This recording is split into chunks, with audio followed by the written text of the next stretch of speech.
Niwari HDFC bank ATM लूट और guard पर हमले की वारदात का खुलासा। निवाड़ी जिले की कोतवाली पुलिस ने एचडीएफसी बैंक के एटीएम में हुई लूट और सिक्योरिटी गार्ड पर हमले के मामले में अहम सफलता हासिल की है। पुलिस अधीक्षक रायसिंह नरवरिया के निर्देशन में गठित टीमों ने मामले की गहराई से जांच कर महत्वपूर्ण सुराग जुटाए हैं। घटना का विवरण। दिनांक 1 सितंबर 2025 की रात करीब 10:40 बजे एचडीएफसी बैंक निवाड़ी के एटीएम पर तैनात सुरक्षा गार्ड राजेंद्र प्रसाद वंशकार निवासी ग्राम वपरौली थाना सेंदरी पर 2 अज्ञात व्यक्तियों ने हमला कर दिया। हमलावरों ने कट्टा जैसा हथियार दिखाकर गार्ड का मुंह दबाया और सिर पर कुल्हाड़ी से वार किया, जिससे वह गंभीर रूप से घायल होकर बेहोश हो गया। इसके बाद बदमाश गार्ड का मोबाइल कीमत 10,000 और एटीएम का डिस्प्ले यूनिट कीमत 20,000 लूट कर फरार हो गए। इस संबंध में थाना कोतवाली निवाड़ी में अपराध क्रमांक 264, 25 धारा 309(6), 311 बीएनएस के तहत मामला पंजीबद्ध कर विवेचना में लिया गया।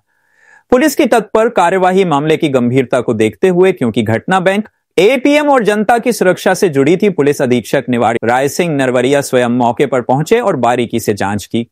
अतिरिक्त पुलिस अधीक्षक श्रीमती ज्योति ठाकुर के निर्देशन एवं उप पुलिस अधीक्षक श्री के पांडे के पर्यवेक्षण में कई विशेष टीमें गठित की गईं, जिन्होंने तकनीकी व मानवीय संसाधनों का उपयोग कर आरोपियों की तलाश में लगातार कार्य किया। घटना के समय एटीएम में करीब 12 से 14 लाख नकद राशि रखी हुई थी, जिससे यह मामला अत्यंत संवेदनशील बन गया था। पुलिस की त्वरित कार्रवाई से आमजन में फैली सनसनी पर नियंत्रण पाया गया। एक्सप्रेस जनसेवा न्यूज एवं राघव दर्पण समाचार पत्र निवाड़ी से ममता तिवारी की रिपोर्ट, एडिटिंग कुमकुम रावत। देखिए, वैसे तो घटना सारी आप लोग सारे लोग रूबरू उस घटना से, फिर भी मैं एक बार जस्ट रिपीट करता हूं ताकि बात पूरी रह सके।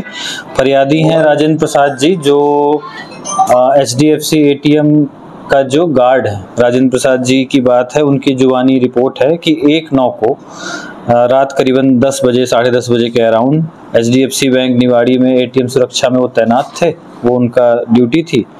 2 व्यक्ति अज्ञात लोग घुसे और एक कट्टा जैसा वेपन दिखने वाला, बाद में ये तहकीकात में आया, से उनको धमकाया। एक आदमी ने उनका मुंह दबा लिया और एक व्यक्ति ने उनके सर पे चोट की, कुल्हाड़ी जैसे जो हथियार हैं उनसे खून निकला और वो बेहोश हो गए। इसके आगे की कहानी जब हम तफ्तीश करने पहुंचे तो उसमें जो सीसीटीवी फुटेज है बैंक का, एटीएम का, उसके आगे बढ़ पाए। बहरहाल प्रथम दृष्टया गंभीर अपराध था, जिसमें जो गार्ड हैं राजेंद्र प्रसाद जी, उनका मोबाइल लूट लिया गया और एटीएम डिस्प्ले यूनिट जो ऊपर की है वो उखाड़ के ले गए थे, जैसा कि आप सब लोग जानते हैं।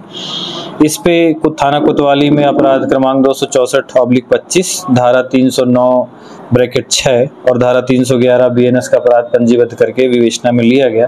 घटना स्थल पे वरिष्ठ अधिकारी गए, पुलिस अधीक्षक साहब भी गए थे, माइक 2 साहब भी गए थे। और चूंकि एक सनसनी घटना थी, शहर के अंदर एक माहौल वैसा हो गया था कि अगर इस तरह के आर्थिक प्रतिष्ठान असुरक्षित हो जाएंगे तो थोड़ी चिंता की बात थी। पुलिस अधीक्षक महोदय ने उसी समय तत्काल टीम गठित की और इनाम की उद्घोषणा की। तब से हम लगातार उसकी कड़ियां जोड़ने में लगे हुए हैं। बहुत सारी चीज़ें ऐसी हैं जो इस शहर के साथ हैं पॉजिटिव, जैसे कि ये पूरा का पूरा शहर सीसीटीवी सर्विलांस में आता है और जो आदरणीय डीजी साहब का माइक्रोबीट सिस्टम हम चला रहे हैं, उसमें मुखबिर का तंत्र धीरे धीरे कहीं ना कहीं मजबूत हो रहा है। समय के साथ जो आरोपी हैं उनमें से हमको सिया खास के पास मोबाइल की लास्ट लोकेशन मिली थी, तो उसी के आसपास हम इस बात को सर्च कर रहे थे। तो मुखबिर की सूचना और उनकी सर्विलांस की हेल्प की वजह से हमको ये समझ में आया कि दरअसल इनके आने का रूट क्या था, जाने का रूट क्या था, जो गार्ड की वर्दी पहने थे उसमें क्या छोटे छोटे प्रिंट्स हैं।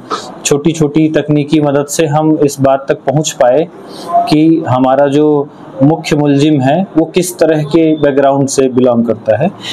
और ये कल की बात है, उससे ये स्पष्ट हुआ। जो हमारा पहला आरोपी है, जो मुख्य आरोपी है, वो है परमानंद उर्फ मझले। सबसे पहले पुलिस ने परमानंद उर्फ मझले तक हम पहुंचे, जो बहुत लंबे समय से छिपे हुए थे। त्योहार होने की वजह से शायद इनको डर कम हुआ होगा, तो हमारे मुखबिरों के राडार में आए। उसकी पास से हमको एटीएम तोड़ने में जो प्रयुक्त किया गया सब्बल है, जो हीरो होंडा HF डीलक्स गाड़ी बिना नंबर की है, इसमें भी हमने पता किया जो मझेल से रिकवर किया, ये थाना जनकगंज ग्वालियर से 5/8/25 को चुराई हुई है। मैं आपको बताता चलूं इसी बीच में कि परमानंद उर्फ मझले का क्राइम रिकॉर्ड अच्छा खासा है, संपत्ति संबंधी अपराध पहले भी उसने किए हैं। ठीक है, सिया खास पृथ्वीपुर का रहने वाला है। इसी से जब हमने लगातार फर्दर आगे पूछताछ की तब हमको दूसरे आरोपी का पता चला, मनोज रैकवार, ये भी ग्राम सिया खास थाना पृथ्वीपुर का रहने वाला है। इन दोनों ने एक मत एक राय होकर इस पूरी घटना को अंजाम दिया है। अभी आज की वर्तमान स्थिति में कुछ रिकवरीज बाकी हैं, तो हम इनको न्यायालय में पेश करके रिमांड लेके कुछ और रिकवरीज करेंगे, क्योंकि अभी वो डिस्प्ले यूनिट हमारे पास नहीं है, तो वो फर्दर इन्वेस्टिगेशन की प्रोसेस में है। यही दोनों मुख्य आरोपी थे, इन्हीं दोनों ने मिलकर इस घटना को अंजाम दिया। और भी हो सकते हैं? नहीं, अभी तक की पूछताछ में ये 2 ही आरोपी हैं।